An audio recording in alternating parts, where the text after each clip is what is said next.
ਸਤਿ ਸ਼੍ਰੀ ਅਕਾਲ ਜੀ ਸਾਰਿਆਂ ਨੂੰ। ਤੁਹਾਡਾ ਸਾਰਿਆਂ ਦਾ ਆਪਣਾ ਅੱਜ ਦੇ ਇਸ ਆਨਲਾਈਨ ਸੈਸ਼ਨ ਦੇ ਵਿੱਚ ਸਵਾਗਤ ਹੈ।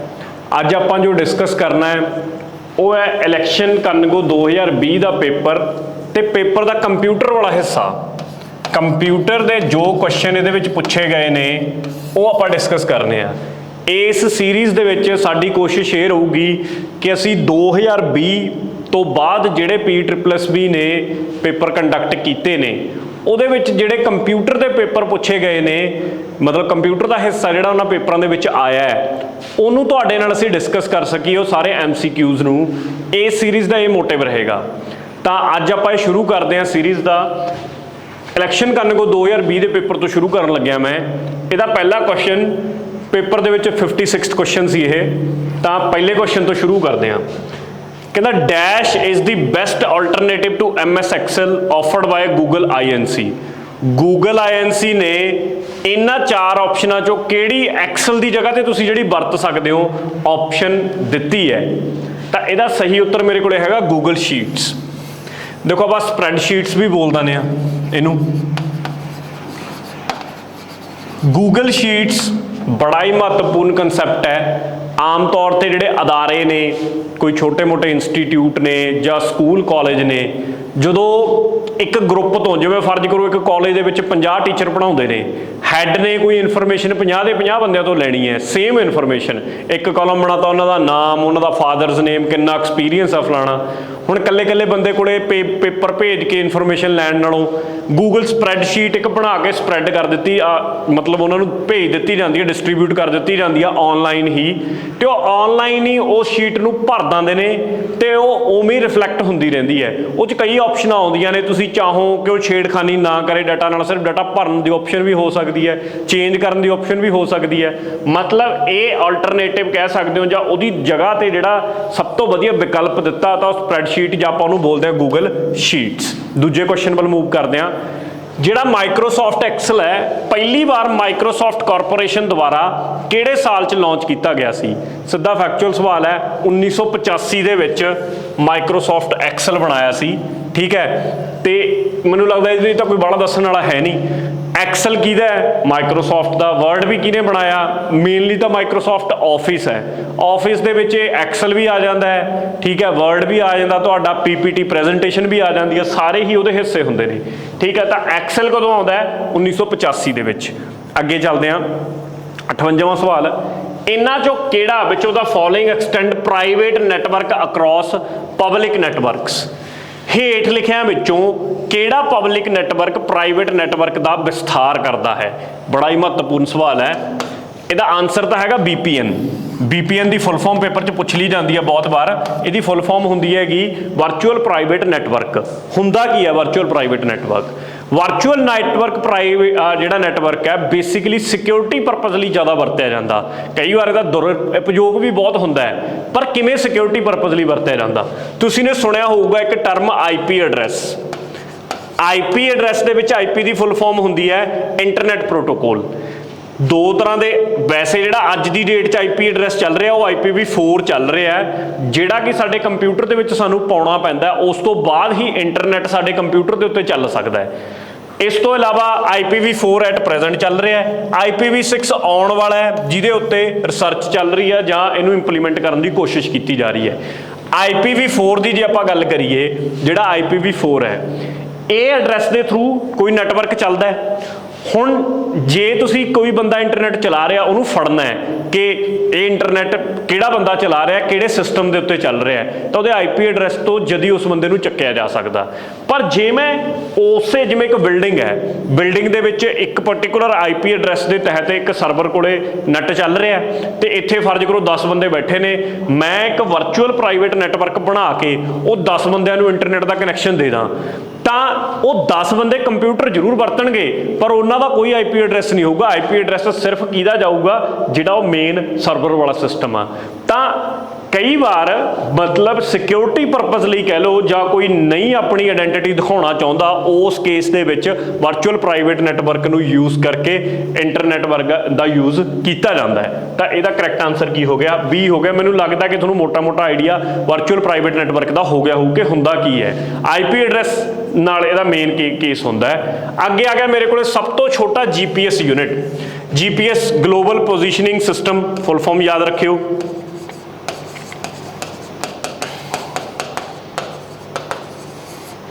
ग्लोबल पोजिशनिंग सिस्टम होंदा GPS, ठीक है। GPS सब तो छोटा किहड़ा इन्हां दे विचों? कार दे विच जिहड़ा GPS है आपदी गुੱਟ ते घड़ियां जिहियां मन्नी फिरदे हो, GPS दे थ्रू चलदियां ने वो सारा कुछ, ਜਾਂ ਪਲੇਨਸ ਦੇ ਵਿੱਚ ਮੈਦਾਨੀ ਇਲਾਕਿਆਂ ਦੇ ਵਿੱਚ ਜਾਂ ਬੋਟਸ ਦੇ ਵਿੱਚ। ਇਹਦਾ ਕਰੈਕਟ ਆਨਸਰ ਤਾਂ ਹੋ ਗਿਆ ਘੜੀ, ਜੋ ਹੱਥ ਤੇ ਜਿਹੜਾ ਅਸੀਂ ਬੰਨ ਕੇ ਚੱਲਦੇ ਹਾਂ। GPS ਸਭ ਤੋਂ ਛੋਟਾ ਹੋ ਗਿਆ।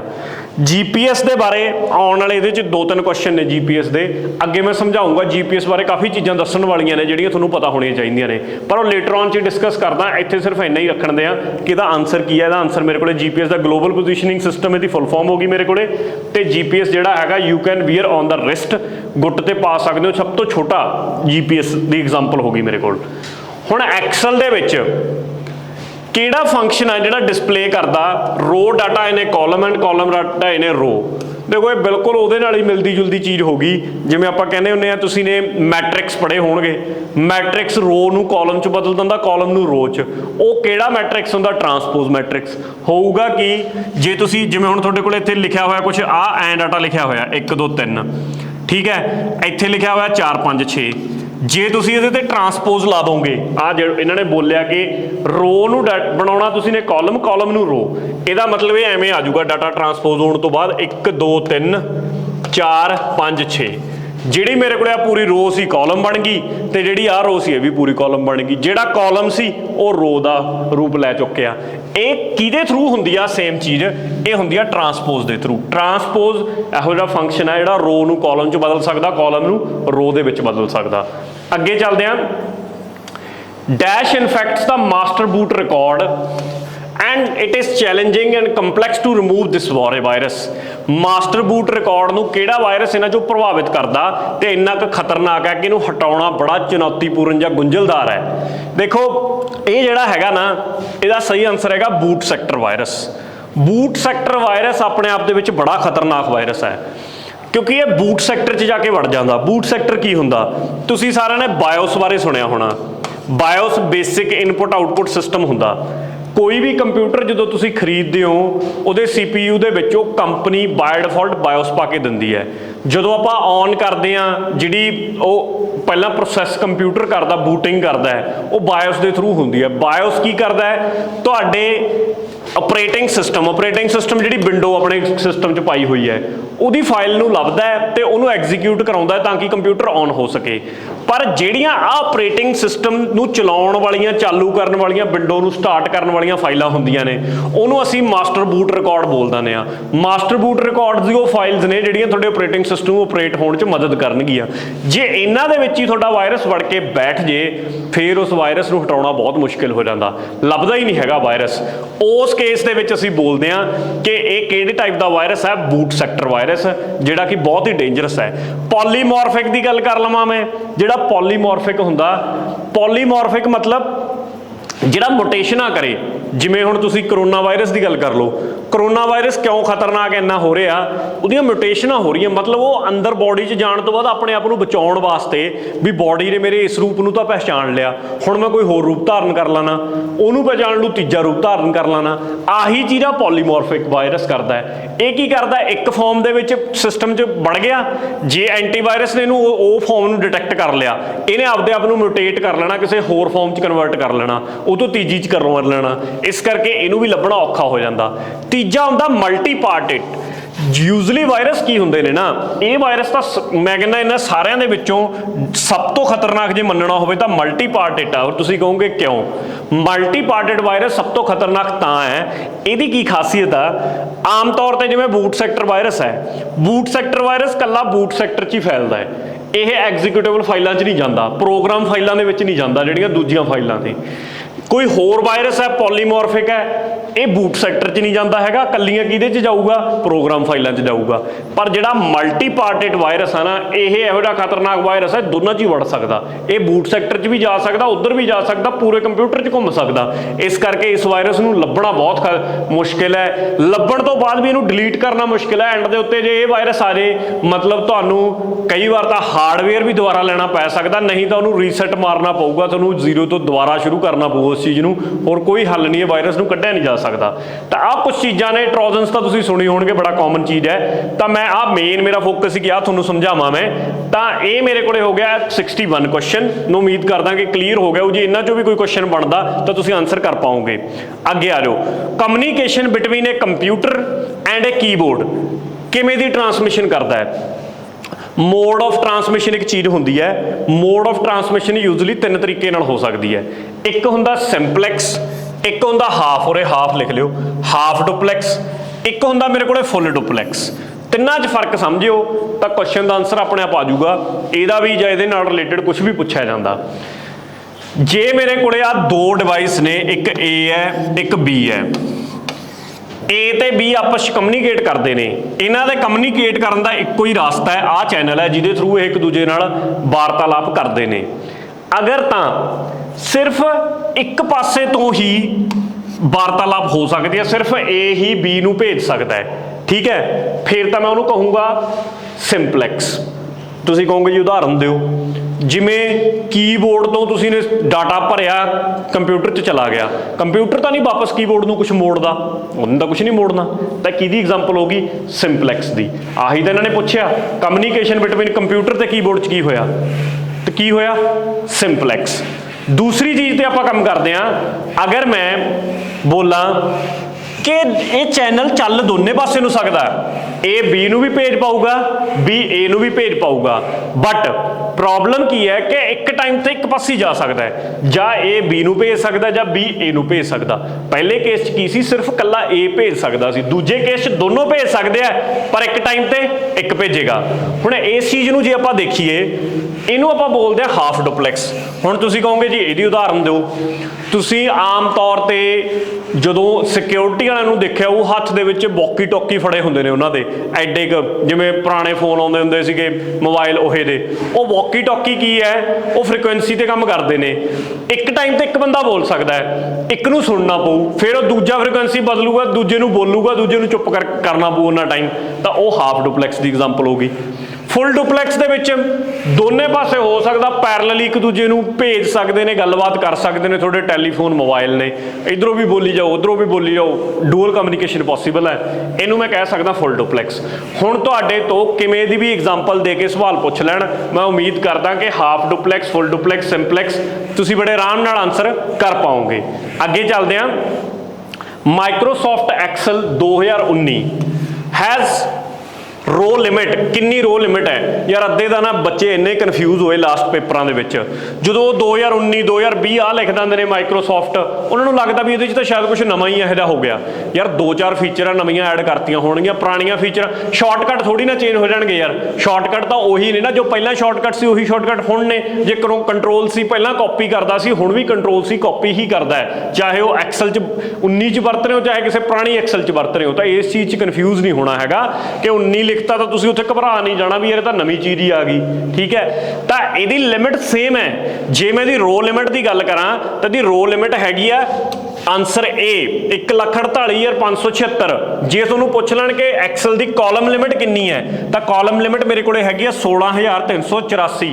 ये दोनों चीज़ां याद रखियो, पेपर दे विच फैक्चुअल है, पूछी जा सकदियां कि एक्सल की रो लिमिट दसो या फिर कॉलम लिमिट दसो। कॉलम 16,000 घट वाली है, तो 1 लाख के राउंड जी वैल्यू 1.5 लाख के नेड़े तेड़ी है, 48,576, ये की होगी, उसकी रो लिमिट होगी। आ गया हुण आपां इत्थे थोड़ा जिहा डिटेल च डिस्कस करते हैं जीपीएस नूं। जीपीएस देखो ग्लोबल पोजीशनिंग सिस्टम, जिहड़ा इहदा टेक्नीकल असल नाम आ वो हैगा नैवस्टार। बेसिकली यूएस का सिस्टम है, यूएस ने बनाया सी। किन्ने सैटेलाइट ने, 24 सैटेलाइट ने, इहदे विच 24 सैटेलाइट ने। फर्ज करो आ मेरी धरती है, आ गोल, इहदे आले दुआले एवें सैटेलाइट लगे हुए ने, ਐਵੇਂ 24 ਸੈਟਲਾਈਟਾਂ ਨੇ ਘੇਰਿਆ ਹੋਇਆ। ਇਹ 24 ਸੈਟਲਾਈਟ ਇੱਕ ਦਿਨ ਦੇ ਵਿੱਚ ਪੂਰੀ ਧਰਤੀ ਦਾ 2 ਵਾਰ ਗੇੜਾ ਕੱਢ ਦਿੰਦੇ ਨੇ, ਪੂਰੀ ਧਰਤੀ ਨੂੰ ਕਵਰ ਕਰਦੇ ਨੇ, 2 ਵਾਰ ਗੇੜਾ ਕੱਢ ਦਿੰਦੇ ਨੇ। ਇਹ ਵੀ ਪੇਪਰ 'ਚ ਪੁੱਛ ਸਕਦੇ ਨੇ ਕਿ ਕਿੰਨੇ ਵਾਰ ਰਾਊਂਡ ਲਾਉਂਦੇ ਨੇ ਪੂਰੀ ਧਰਤੀ ਦਾ ਇਹ ਆਲੇ ਦੁਆਲੇ, 2 ਵਾਰ ਗੇੜਾ ਕੱਢ ਦਿੰਦੇ ਨੇ। ਤੇ ਇਹਦੇ ਵਿੱਚ ਇਹ ਦੱਸਦੇ ਕੀ ਨੇ, ਤੁਹਾਡੀ ਪੋਜੀਸ਼ਨ ਕੱਢ ਕੇ ਦਿੰਦੇ ਨੇ। ਕੋਈ ਬੰਦਾ ਧਰਤੀ ਤੇ ਕਿੱਥੇ ਤੁਰਿਆ ਫਿਰਦਾ, ਜੇ ਉਹਦੀ ਪੋਜੀਸ਼ਨ ਲੱਭਣੀ ਹੋਵੇ ਵੀ ਉਹਦੀ ਕੀ ਪੋਜੀਸ਼ਨ ਹੈ, ਉਹ ਲੱਭਦੇ ਨੇ। ਲੱਭਦੇ ਕਿਵੇਂ ਨੇ? ਬੇਸਿਕਲੀ ਇੱਕ ਕਨਸੈਪਟ ਹੁੰਦਾ, ਕੋਈ ਵੀ ਕੀ ਕਨਸੈਪਟ ਹੁੰਦਾ, ਕੋਈ ਵੀ 3 ਪੁਆਇੰਟ, ਆਹ ਇੱਕ ਪੁਆਇੰਟ ਹੈ, ਇੱਕ ਪੁਆਇੰਟ ਹੈ, ਆਹ ਇੱਕ ਪੁਆਇੰਟ ਹੈ, ਇੱਥੇ ਕੋਈ ਬੰਦਾ ਖੜਾ ਹੈ।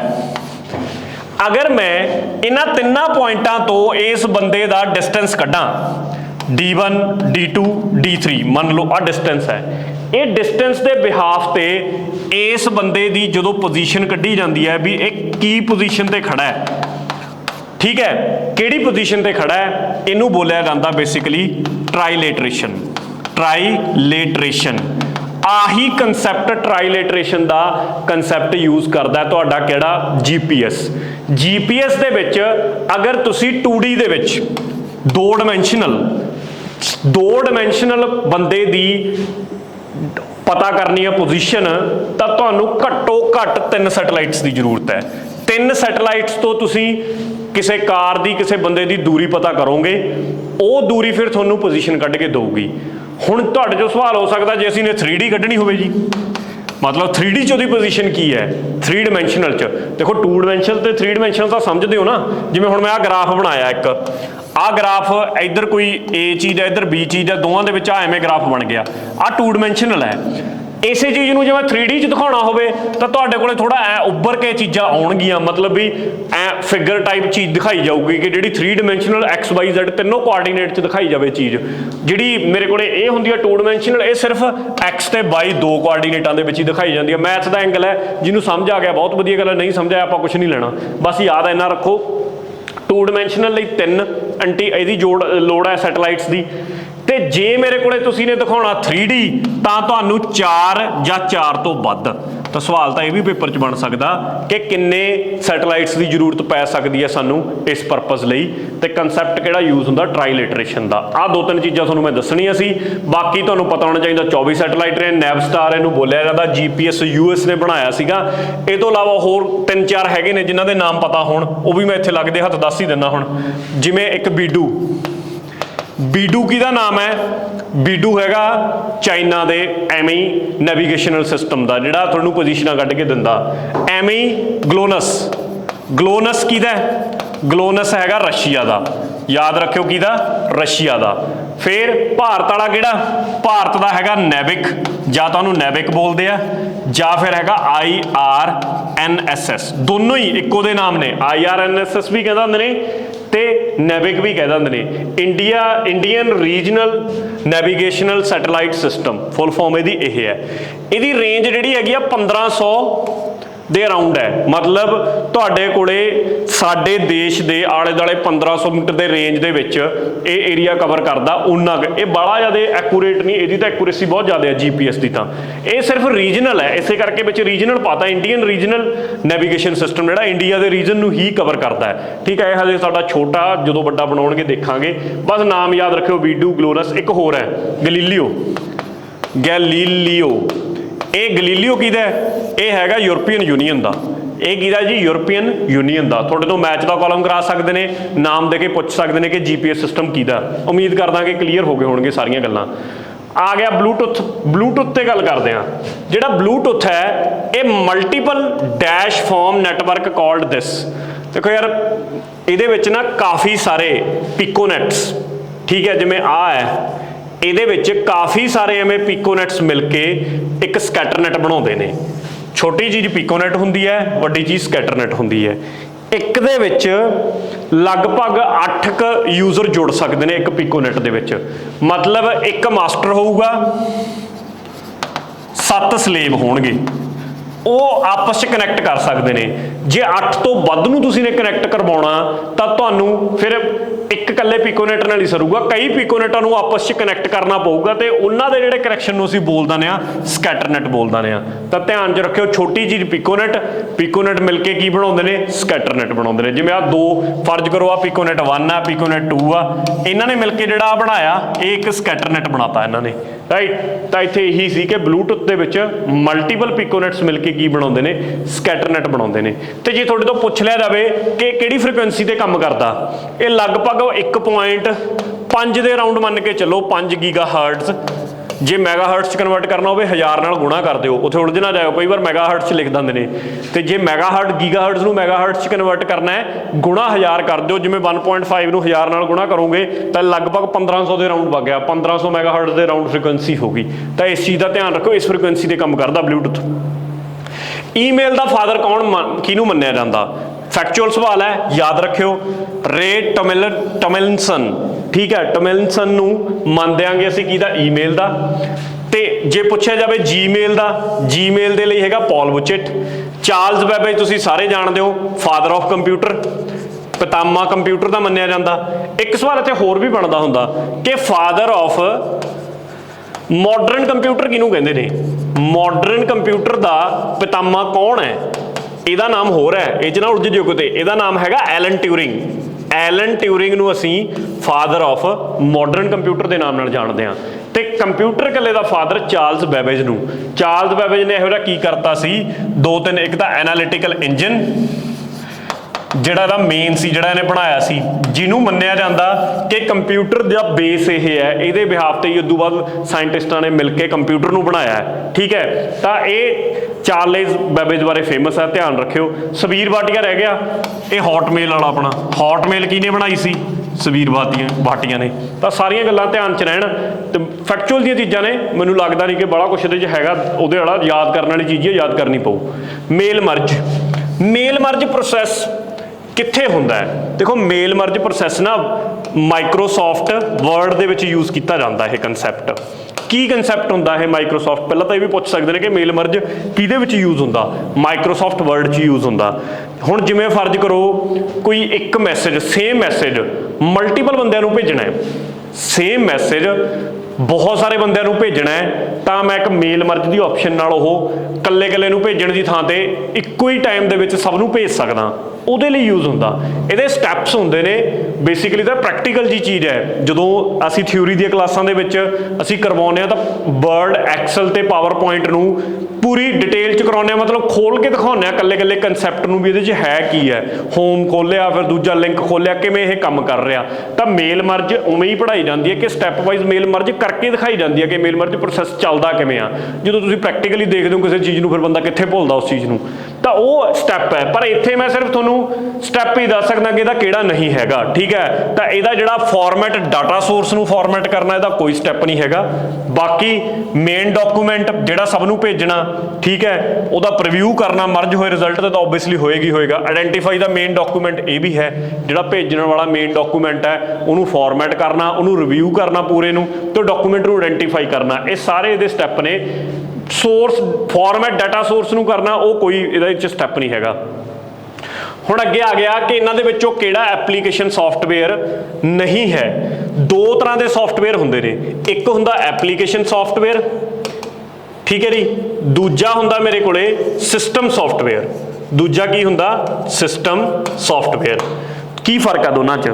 ਸਿਸਟਮ ਸੌਫਟਵੇਅਰ ਤਾਂ ਜਿਵੇਂ ਤੁਹਾਡੀਆਂ ਵਿੰਡੋਜ਼ ਹੋ ਗਈਆਂ, ਵਿੰਡੋ ਇੱਕ ਸਿਸਟਮ ਸੌਫਟਵੇਅਰ ਹੈ, ਜਾਂ ਫਿਰ ਤੁਸੀਂ MS DOS ਕਹਿ ਲਓ, ਉਹ ਵੀ ਇੱਕ ਸਿਸਟਮ ਸੌਫਟਵੇਅਰ ਹੈ। ਹੋਰ ਤੁਸੀਂ ਕੀ ਕਹਿ ਸਕਦੇ ਹੋ? ਲਿਨਕਸ ਕਹਿ ਸਕਦੇ ਹੋ, ਠੀਕ ਹੈ, ਲਿਨਕਸ, ਯੂਨਿਕਸ, ਇਹ ਸਾਰੇ ਸਿਸਟਮ ਸੌਫਟਵੇਅਰ ਨੇ, ਇੱਕ ਵਿੰਡੋ ਵਾਂਗੂ ਆਪਰੇਟ ਕਰਦੇ ਨੇ, ਕੰਪਿਊਟਰ ਨੂੰ ਚੱਲਣ 'ਚ ਮਦਦ ਕਰਦੇ ਨੇ। ਜਿਹੜੇ ਹੁੰਦੇ ਨੇ ਮੇਰੇ ਕੋਲ ਐਪਲੀਕੇਸ਼ਨ ਸੌਫਟਵੇਅਰ, ਇਹ ਸੌਫਟਵੇਅਰ ਕੋਈ ਬੜੇ ਜ਼ਰੂਰੀ ਨਹੀਂ। ਐ ਨਹੀਂ ਹੈਗਾ ਕਿ ਜੇ ਇਹ ਤੁਹਾਡੇ ਸਿਸਟਮ 'ਚ ਨਹੀਂ ਹੋਣਗੇ ਤਾਂ ਇਹਦੇ ਬਿਨਾਂ ਤੁਹਾਡਾ ਸਿਸਟਮ ਨਹੀਂ ਚੱਲੂਗਾ। ਪਰ ਹਾਂ, ਕੁਝ ਚੀਜ਼ਾਂ 'ਚ ਕਰਨ 'ਚ ਸਾਡੀ ਮਦਦ ਕਰਦੇ ਨੇ। ਜਿਵੇਂ ਹੁਣ ਆਫਿਸ ਹੈ, ਆਫਿਸ ਦੇ ਵਿੱਚ ਵਰਡ ਵੀ ਹੈ, ਠੀਕ ਹੈ, ਉਹਦੇ ਵਿੱਚ ਐਕਸਲ ਵੀ ਹੈ, ਪਾਵਰ ਪੁਆਇੰਟ ਵੀ ਆ। ਮੈਂ ਪ੍ਰੈਜੈਂਟੇਸ਼ਨ ਬਣਾਈ ਹੈ, ਜੇ ਨਾ ਹੁੰਦਾ ਮੈਂ ਕਿਵੇਂ ਬਣਾ ਪਾਉਂਦਾ ਪ੍ਰੈਜੈਂਟੇਸ਼ਨ। ਕੁਝ ਐਕਸਟਰਾ ਕੰਮਾਂ ਨੂੰ ਕਰਨ 'ਚ ਸਾਡੀ ਮਦਦ ਕਰਦੇ ਨੇ, ਪਰ ਇਹ ਨਹੀਂ ਹੈਗੇ ਕਿ ਉਹਨਾਂ ਬਿਨਾਂ ਸਿਸਟਮ ਨਾ ਚੱਲੇ। ਉਹਨਾਂ ਨੂੰ ਅਸੀਂ ਕਹਿੰਦੇ ਆ ਐਪਲੀਕੇਸ਼ਨ ਸੌਫਟਵੇਅਰ। ਫਿਰ ਹੁਣ ਤੁਸੀਂ ਮੈਨੂੰ ਪਛਾਣ ਕੇ ਦੱਸ ਦਿਓ ਕਿ ਕਿਹੜਾ ਇਹਨਾਂ ਦੇ ਵਿੱਚੋਂ ਐਪਲੀਕੇਸ਼ਨ ਸੌਫਟਵੇਅਰ ਨਹੀਂ ਹੈਗਾ। ਬਈ ਵਿੰਡੋਜ਼ 10 ਇਹਦੇ 'ਚ ਕਿਵੇਂ ਹੋ ਸਕਦਾ ਹੈ। ਵਿੰਡੋਜ਼ 10 ਤਾਂ ਸਿਸਟਮ ਸੌਫਟਵੇਅਰ ਹੋਇਆ, ਇਹਦੇ ਬਿਨਾਂ ਤਾਂ ਕੰਪਿਊਟਰ ਹੀ ਨਹੀਂ ਚੱਲੂਗਾ। ਇਹਦੇ ਬਿਨਾਂ ਤੁਸੀਂ ਕੁਝ ਪਾਈ ਜਾਓ ਕੰਪਿਊਟਰ ਦੇ ਵਿੱਚ, ਉਹਨੇ ਕੀ ਕੰਮ ਕਰਨਾ। ਫੋਟੋਸ਼ਾਪ ਲੈ ਲਓ, ਐਕਸਲ ਲੈ ਲਓ, ਪੇਜ ਮਾਰਕਰ ਜੋ ਮਰਜ਼ੀ ਲਿਖੀ ਜਾਓ, ਪ੍ਰੈਜੈਂਟੇਸ਼ਨ ਲੈ ਲਓ, MSSS ਲੈ ਲਓ, ਇਹ ਸਾਰੀ ਕਿਹਦੇ 'ਚ ਆਉਣਗੇ, ਐਪਲੀਕੇਸ਼ਨ ਸੌਫਟਵੇਅਰ 'ਚ ਆਉਣਗੇ। ਉਮੀਦ ਹੈ ਕਿ ਇਹਦੇ ਰਿਲੇਟਡ ਕੁਐਸਚਨ ਬਣੂਗਾ ਤਾਂ ਤੁਸੀਂ ਬੜੇ ਆਰਾਮ ਨਾਲ ਆਨਸਰ ਕੱਢ ਸਕਦੇ ਹੋ। ਪਹਿਲਾ ਨੈਟਵਰਕ ਕਿਹੜਾ ਸੀ। ਇੰਟਰਨੈਟ ਪੜ੍ਹਦੇ ਆ ਤਾਂ ARPANET ਦਾ ਜ਼ਿਕਰ ਆਉਂਦਾ, ਠੀਕ ਹੈ। ARPANET ਬੜਾ ਹੀ ਫੇਮਸ, ARPANET ਦੇ ਉੱਤੇ ਮੈਂ ਕਾਫੀ ਲੈਕਚਰਾਂ ਦੇ ਵਿੱਚ ਪੜ੍ਹਾਇਆਗਾ, ਤਾਂ ARPANET ਨੂੰ ਤੁਸੀਂ ਧਿਆਨ 'ਚ ਰੱਖ ਸਕਦੇ ਹੋ। America the US department of defence ਨੇ 1969 'ਚ ਸਭ ਤੋਂ ਪਹਿਲੀ ਵਾਰ ARPANET ਨਾਮ ਦਾ ਪ੍ਰੋਜੈਕਟ ਚਲਾਇਆ, ਜਿਹਦੇ ਵਿੱਚ ਇਹਨਾਂ ਨੇ ਆਪਣੇ ਡਿਫੈਂਸ ਤੇ ਸਿਰਫ ਸਾਇੰਸ ਫੀਲਡ ਦੀਆਂ ਯੂਨੀਵਰਸਿਟੀਆਂ ਨੂੰ ਜੋੜਿਆ ਸੀ, ਕਮਰਸ਼ੀਅਲੀ ਨਹੀਂ ਅਵੇਲੇਬਲ ਕੀਤਾ ਸੀਗਾ। ਉਦੋਂ ਮੰਨਿਆ ਜਾਂਦਾ ਕਿ ਇੰਟਰਨੈਟ ਦਾ ਜਨਮ ਹੁੰਦਾ ਹੈ। ਉਸ ਤੋਂ ਬਾਅਦ ਨਾਲ ਹੀ ਇਹਦੇ ਲੱਗਦੇ ਹੱਥ NSF ਨੈਟ ਨਾਮ ਦੀ ਇੱਕ ਕੰਪਨੀ ਸੀ, ਜਿਹਨੇ ਇਹਨਾਂ ਤੋਂ ਵਧੀਆ ਇੰਟਰਨੈਟ ਬਣਾਤਾ, ARPANET ਤੋਂ ਵਧੀਆ। ਤੇ ਉਸ ਤੋਂ ਬਾਅਦ ਇਹਨਾਂ ਦੋਨਾਂ ਦਾ ਮਰਜਰ ਹੋ ਗਿਆ, ਇਹ ਇਕੱਠਾ ਥੋੜਾ ਜਿਹਾ ਚਲਾਉਂਦੇ ਰਹੇ, ਫਿਰ ਹੌਲੀ ਹੌਲੀ ਪੂਰੀ ਦੁਨੀਆ 'ਚ ਇੰਟਰਨੈਟ ਫੈਲ ਗਿਆ, ਫਿਰ ਕਮਰਸ਼ੀਅਲਾਈਜ਼ ਹੋ ਗਿਆ। ਤੇ ਭਾਰਤ ਦੇ ਵਿੱਚ ਜਿਹਨੇ ਪਹਿਲਾਂ ਇੰਟਰਨੈਟ ਲੈ ਕੇ ਆਂਦਾ ਉਹ ਕੰਪਨੀ ਸੀ BSNL ਪਹਿਲੀ ਕੰਪਨੀ ਸੀ ਜਿਹੜੀ ਭਾਰਤ 'ਚ ਲਗਭਗ 1995-96 ਦੇ ਦੌਰਾਨ 95 'ਚ ਲਿਆਏ ਸੀ ਇੰਟਰਨੈਟ ਨੂੰ ਲੈ ਕੇ ਆਉਂਦੇ ਨੇ ਭਾਰਤ ਦੇ ਵਿੱਚ। ਤਾਂ ਇਹ ਇੰਟਰਨੈਟ ਬਾਰੇ ਕੁਝ ਫੈਕਟ ਨੇ, ਯਾਦ ਰੱਖਿਓ, ਤੁਹਾਨੂੰ ਪਤਾ ਹੋਣੇ ਚਾਹੀਦੇ ਆ। ਅੱਗੇ ਆ ਜਾਓ, ਮਤਲਬ ਆਖਰੀ ਕੁਐਸਚਨ ਆਪਣਾ, ਹਾਂ ਬਿਲਕੁਲ। Which of the following statement is not correct about digital signature. ਯਾਰ ਡਿਜੀਟਲ ਸਿਗਨੇਚਰ ਹੁੰਦੇ ਕੀ ਨੇ। ਕਿਸੇ ਡਾਕੂਮੈਂਟ ਦੀ ਅਥੈਂਟੀਕੇਸ਼ਨ ਵਾਸਤੇ, ਅਥੈਂਟੀਕੇਸ਼ਨ ਮਤਲਬ ਉਹ ਸਹੀ ਬੰਦੇ ਨਹੀਂ ਭੇਜਿਆ, ਕਿਸੇ ਹੋਰ ਨੇ ਤਾਂ ਨਹੀਂ ਭੇਜਤਾ ਹੈਗਾ ਡਾਕੂਮੈਂਟ, ਕਿਸੇ ਹੋਰ ਨੇ ਵਿੱਚੋਂ ਇੰਟਰਸੈਪਟ ਕਰ ਲਿਆ ਹੋਵੇ ਹਵਾ ਦੇ ਵਿੱਚੋਂ ਹੀ ਤੇ ਉਹਨੂੰ ਚੇਂਜ ਕਰਕੇ ਭੇਜਤਾ ਹੋਵੇ, ਜਾਂ ਕੁਝ ਹੋਰ ਐਵੇਂ ਦਾ ਤਾਂ ਨਹੀਂ ਹੋਇਆ ਵੀ। ਅਥੈਂਟਿਸਿਟੀ ਦਿਖਾਉਣ ਵਾਸਤੇ ਡਿਜੀਟਲ ਸਿਗਨੇਚਰ ਯੂਜ਼ ਹੁੰਦੇ ਨੇ। ਹੁਣ ਇਹਦੇ 'ਚੋਂ ਪੁੱਛਿਆ ਕਿ ਕਿਹੜਾ ਇਹਦੇ ਨਾਲ ਰਿਲੇਟਡ ਹੈ, ਕਿਹੜਾ ਨਹੀਂ ਹੈ, ਇਹ ਪੁੱਛਿਆ। ਇਹ ਅਥੈਂਟੀਕੇਸ਼ਨ ਦਾ ਇੱਕ ਮੈਕੈਨਿਜ਼ਮ ਆ, ਪ੍ਰਮਾਣਿਕਤਾ ਦਾ ਇੱਕ, ਬਿਲਕੁਲ ਪ੍ਰਮਾਣਿਕਤਾ ਹੀ ਹੈ, ਇਹੀ ਤਾਂ ਦਿਖਾਉਂਦਾ ਵੀ ਹਾਂ ਇਹ ਉਸੇ ਬੰਦੇ ਵੱਲੋਂ ਹੀ ਭੇਜਿਆ ਗਿਆ। ਇਹਦੇ 'ਚ ਤਾਂ ਕੋਈ ਉਹ ਨਹੀਂ ਹੈਗਾ। ਇਹਨੂੰ ਡੁਪਲੀਕੇਟ ਨਹੀਂ ਕੀਤਾ ਜਾ ਸਕਦਾ, ਦੇਖਦੇ ਹਾਂ। It is created by encrypting information. ਬਿਲਕੁਲ, ਇਨਕ੍ਰਿਪਟਿੰਗ ਦਾ ਮਤਲਬ ਹੁੰਦਾ ਕਿ ਉਹਨੂੰ, ਜਿਵੇਂ ਹੁਣ ਆ ABC ਕੋਈ ਮੈਸੇਜ ਹੈ, ਇਹਨੂੰ ਮੈਂ ਪੁੱਠਾ ਕਿਵੇਂ ਨਾ ਕਿਵੇਂ ਲਿਖਦਾ, CBA ਲਿਖਤਾ, ਮੈਂ ਇਨਕ੍ਰਿਪਟ ਕਰਤਾ ਇਹਨੂੰ, ਤਾਂ ਕਿ ਪੜ੍ਹਨ ਵਾਲਾ ਜੇ ਕੋਈ ਇਹਨੂੰ ਚੋਰੀ ਵੀ ਕਰਦਾ ਹੈ ਤਾਂ ਉਹਨੂੰ ਸਮਝ ਨਾ ਆਵੇ ਵੀ ਮੈਂ ABC ਮੈਸੇਜ ਹੀ ਭੇਜਿਆ ਸੀਗਾ। ਇਹਨੂੰ ਇਨਕ੍ਰਿਪਟ ਕਰਨਾ ਬੋਲਦੇ ਨੇ ਆਪਾਂ, ਠੀਕ ਹੈ। ਕਈ ਪ੍ਰੋਸੈਸ ਆਉਂਦੇ ਨੇ। ਇਹ ਸਕੈਨਡ ਇਮੇਜ ਹੈ, ਦੇਖੋ ਸਕੈਨਡ ਇਮੇਜ ਨਹੀਂ ਹੁੰਦੀ ਹੈਗੀ, ਇਹ ਸਕੈਨਡ ਇਮੇਜ ਥੋੜੀ ਨਾ ਹੁੰਦੀ ਹੈ। ਇਹ ਤਾਂ ਪ੍ਰੋਪਰ ਨਾਲ ਜੁੜ ਕੇ ਉਸ ਬੰਦੇ ਦੇ ਡਿਜੀਟਲੀ ਸਾਈਨ ਹੁੰਦੇ ਨੇ, ਕਿ ਡਿਜੀਟਲੀ ਸਾਈਨ ਕਰਕੇ ਭੇਜਦਾ, ਤਾਂ ਇਹ ਆਪਣੇ ਆਪ ਦੇ ਵਿੱਚ ਗਲਤ ਗੱਲ ਹੋ ਜਾਂਦੀ ਹੈ। ਹਾਂ, ਇਟ ਕੈਨ ਨਾਟ ਬੀ ਡੁਪਲੀਕੇਟਡ, ਨਹੀਂ ਕੀਤਾ ਜਾ ਸਕਦਾ ਡੁਪਲੀਕੇਟਡ। ਜੇ ਡੁਪਲੀਕੇਟਡ ਹੀ ਹੋ ਗਿਆ ਫਿਰ ਤਾਂ ਇੱਕ ਪ੍ਰੋਸੈਸ ਹੀ ਫੇਲ ਹੈ, ਠੀਕ ਹੈ। ਫਿਰ ਇਹਦਾ ਤੁਸੀਂ ਮਤਲਬ ਫਿਰ ਇਹਦੀ ਕੀ ਲੋੜ ਹੈਗੀ, ਫਿਰ ਤਾਂ ਸਾਰਾ ਕੁਝ ਹੀ ਹਵਾ 'ਚੋਂ ਚੋਰੀ ਕਰ ਰਿਹਾ, ਚਾਹੇ ਇਹਨੂੰ ਵੀ ਡੁਪਲੀਕੇਟ ਬਣਾ ਕੇ ਭੇਜੀ ਜਾ ਰਿਹਾ, ਫਿਰ ਤਾਂ ਕਹਾਣੀ ਉਹ ਖਤਮ ਹੈ ਨਾ। ਡੁਪਲੀਕੇਟਡ ਨਹੀਂ ਕੀਤਾ ਜਾ ਸਕਦਾ, ਪਰ ਇਹ ਸਕੈਨਡ ਇਮੇਜ ਨਹੀਂ ਹੁੰਦੀ, ਅਸਲ 'ਚ ਸਾਈਨ ਹੁੰਦੇ ਨੇ ਜਿਹੜੇ ਉਸ ਬੰਦੇ ਦੇ ਕਰਕੇ ਉਹਨੇ ਭੇਜੇ ਹੁੰਦੇ ਨੇ। ਤਾਂ ਇਹ ਕੁਐਸਚਨ ਸੀਗੇ ਜਿਹੜੇ ਆਪਣੇ ਕੋਲੇ ਇਸ ਪੇਪਰ ਦੇ ਵਿੱਚ ਆਏ ਨੇ। ਤੇ ਮੈਂ ਤੁਹਾਨੂੰ ਦੱਸ ਦੇਣਾ ਚਾਹੁੰਦਾ ਕਿ ਅਸੀਂ ਮਾਸਟਰ ਕਲਾਸਿਸ ਦੀ ਐਪਲੀਕੇਸ਼ਨ ਤੇ as well as offline courses recent ਦੇ ਵਿੱਚ ਮਾਸਟਰ ਕੇਡਰ ਨੂੰ ਲੈ ਕੇ,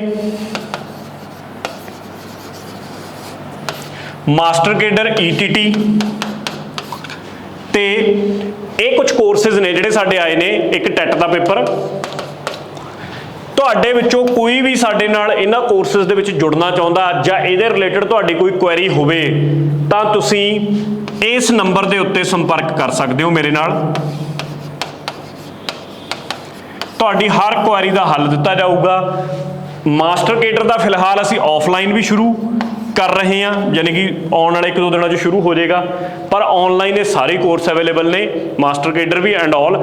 ਇਹ ਤੋਂ ਇਲਾਵਾ ਕੁਝ ਸੀਰੀਜ਼ਾਂ ਜਿਹੜੀਆਂ ਅਸੀਂ ਮਾਸਟਰ ਕੇਡਰ ਨੂੰ ਲੈ ਕੇ ਚੱਲ ਰਹੀਆਂ ਨੇ, ਜਿਹਦੇ ਵਿੱਚ ਪ੍ਰੀਵੀਅਸ ਈਅਰ ਪੇਪਰਸ ਨੂੰ ਡਿਸਕਸ ਕੀਤਾ ਜਾ ਰਿਹਾ, ਹਿਸਟਰੀ ਦੇ। ਮਾਸਟਰ ਕੇਡਰ SST, ਇਹ ਵੀ ਧਿਆਨ 'ਚ ਰੱਖੋ, ਸਿਰਫ SST ਦੀ ਮੈਂ ਗੱਲ ਕਰ ਰਿਹਾ। SST ਮਾਸਟਰ ਕੇਡਰ ਅਸੀਂ ਨੇ ਕੋਰਸ ਚਲਾਇਆ। ਤੇ ਜੇ ਕੋਈ ਇੰਟਰਸਟਡ ਹੋਵੇ ਤਾਂ ਇਸ ਨੰਬਰ ਤੇ ਸੰਪਰਕ ਕਰ ਸਕਦਾ। ਡਿਸਕ੍ਰਿਪਸ਼ਨ ਦੇ ਵਿੱਚ ਤੁਹਾਨੂੰ ਲਿੰਕ ਦਿੱਤੇ ਹੋਣਗੇ ਇਹਦੀਆਂ ਵੀਡੀਓ ਵੱਖਰੀਆਂ ਦੇ, ਤਾਂ ਤੁਸੀਂ ਉੱਥੇ ਜਾ ਕੇ ਉਹ ਵੀ ਦੇਖ ਸਕਦੇ ਹੋ। ਬਾਕੀ ਇਹ ਇਕੱਲੀ ਮਾਸਟਰ ਕੇਡਰ ਲਈ ਸੀਰੀਜ਼ ਇੰਪੋਰਟੈਂਟ ਨਹੀਂ ਹੈ, ਮੈਂ ਪਹਿਲਾਂ ਵੀ ਤੁਹਾਨੂੰ ਦੱਸ ਚੁੱਕਿਆ ਲੈਕਚਰਾਂ ਜਿਨ੍ਹਾਂ ਨੇ ਤੁਹਾਡੇ ਤੋਂ ਸੁਣਿਆ ਹੋਊ। ਉਹ ਸੀਰੀਜ਼ ਤੁਸੀਂ ਹਿਸਟਰੀ ਦੇ ਤੇ ਪੋਲਿਟੀ ਦੇ ਕੁਐਸਚਨ ਨੇ, ਉਹਦੇ ਵਿੱਚ 1 ਲਾਈਨਰ ਕੁਐਸਚਨ, ਉਹ PSSSB ਲਈ ਵੀ PPSC ਲਈ ਵੀ ਜਿਹੜੇ ਵਨ ਲਾਈਨਰ ਕੁਐਸਚਨ ਆਉਂਦੇ ਨੇ ਉਹਨਾਂ ਲਈ ਬਹੁਤ ਇੰਪੋਰਟੈਂਟ ਨੇ। ਤੁਸੀਂ ਕੁਐਸਚਨਾਂ ਦੇ ਗੋ ਥਰੂ ਹੋ ਕੇ ਦੇਖਿਓ ਵੀਡੀਓ ਦੇ ਵਿੱਚੋਂ, ਤੁਸੀਂ ਦੇਖੋਗੇ ਕਿ PSSB ਨੇ ਕਿੰਨੇ ਉਹਨਾਂ ਦੇ ਵਿੱਚੋਂ ਸੇਮ ਕੁਐਸਚਨ ਪੁੱਛੇ ਹੋਏ ਨੇ ਪੁਰਾਣੇ ਪੇਪਰਾਂ 'ਚ। ਤਾਂ ਇਸ ਕਰਕੇ ਉਹ ਬਾਕੀਆਂ ਲਈ ਵੀ ਉਨੀ ਲਾਹੇਮੰਦ ਸੀਰੀਜ਼ ਹੈ, ਮਾਸਟਰ ਕੇਡਰ ਲਈ ਤਾਂ ਹੈ ਹੀ ਹੈ। ਜੇ ਤੁਹਾਨੂੰ ਲੈਕਚਰ ਪਸੰਦ ਆਇਆ ਤਾਂ ਆਪਣੇ ਯਾਰਾਂ ਦੋਸਤਾਂ ਦੇ ਨੂੰ ਵੀ ਜਰੂਰ ਰეკਮੈਂਡ ਕਰਿਓ, ਸ਼ੇਅਰ ਕਰਿਓ, ਤੇ ਤੁਸੀਂ ਪੇਸ਼ੈਂਸ ਨਾਲ ਸੁਣਿਆ ਉਹਦੇ ਲਈ ਤੁਹਾਡਾ ਬਹੁਤ ਬਹੁਤ ਧੰਨਵਾਦ। Thank you for watching.